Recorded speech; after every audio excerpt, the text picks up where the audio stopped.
با نام خدا یاد خدا. سلام دوستان عزیز، من حکیمی هستم از فرانسه. خوش آمدید به برنامه نوبتی دیگری ما. خدا کنه در هر گوشه دنیا باشید. پیش از همه صحت و سلامت و دور از تشویش‌های روزگار. دوستان عزیز، من میخوام امروز در برنامه درباره یکی از کمانده فوتبال تاجیک که در دولت آلمان، اولین کمانده فوتبال تاجیکی در آنجا تأسیس یافته است، بهر شما کمی هم باشند معلومات بدهم و این با تشبث یکی از برادران ما و شما و همشهری ما و شما در این دولتی کلان تأسیس داده شده است و علل خصوص تمام بازیگرها و تمام دسترکاران این تیم همشون از تاجیکستانی می باشند و جز دو سه نفره که از خود آلمان و دیگر کشورها می باشند. و برای این برادران ببینیم این کمانده در کجا فعالیت داره و نامش چی است و این را کی تأسیس داده است و تاثیرگذاری این تیم فوتبالی تاجیکی در آلمان کی است. درباره این هم باشد کمی هم باشد بهر شما معلومات بدیم و خدا کند که برنامه پسند شما از آن قرار بگیرد و فعلا نام و نسبش را نمیگم.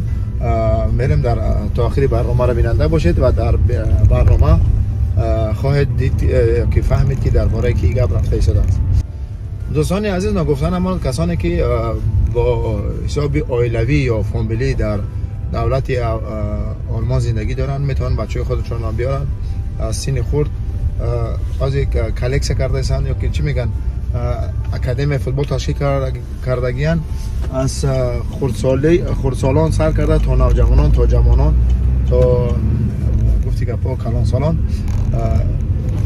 شعبه هاش تشکیل کردگی برادر و میتونه که شما بیاین در اینجا با خیلی هم نرخ ارزان بچه های خود را وارد اکادمی فوتبال تاجیک بچه کنین و در اینجا تمرین ها با نقشه گرفته شده است، همش نقشه ریزی شده، برنامه ریزی کرده شده است و شما میتونید که از خودی رفته از خودی مثلا چی میگن دسترکاران این تیم ورزشی یا فوتبال تاجیک پرسان شوند و همه معلومات های بیشتر رو از خودی آنها به دست میارن و نگفتن امانت ما در ویدیو اینستاگرام این تیم رو میگذارم که شما هم وارد شوین و لایک مونین و برنامه‌شون رو تعقیب کنین و ببینین که با چه کارها و کدام تیم های مثلا در عموم در اکادمی فوتبال این باشگاه چندین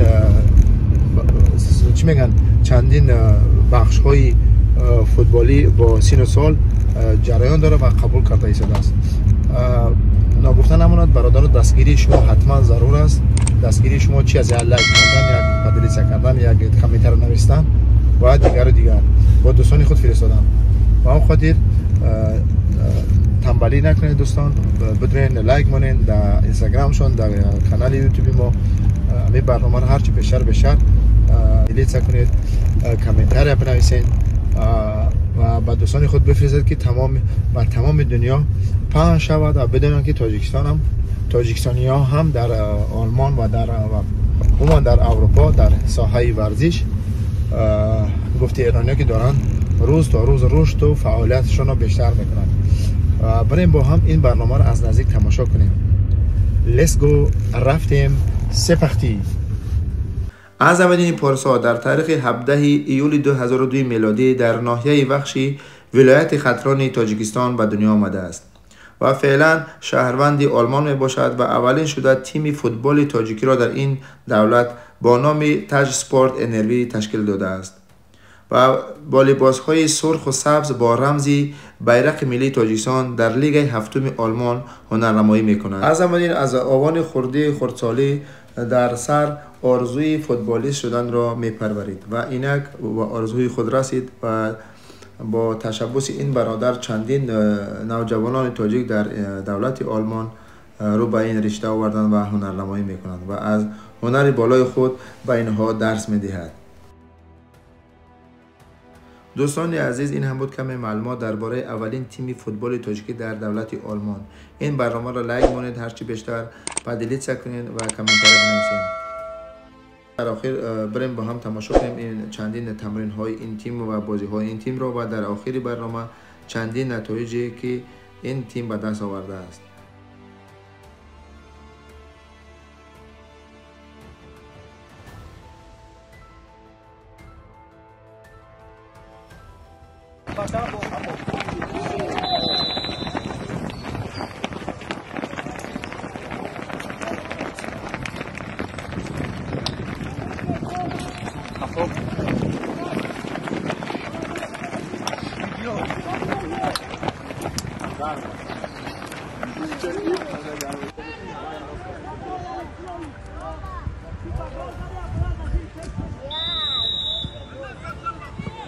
Gol! Молодец, Луцло. Чанды чанки?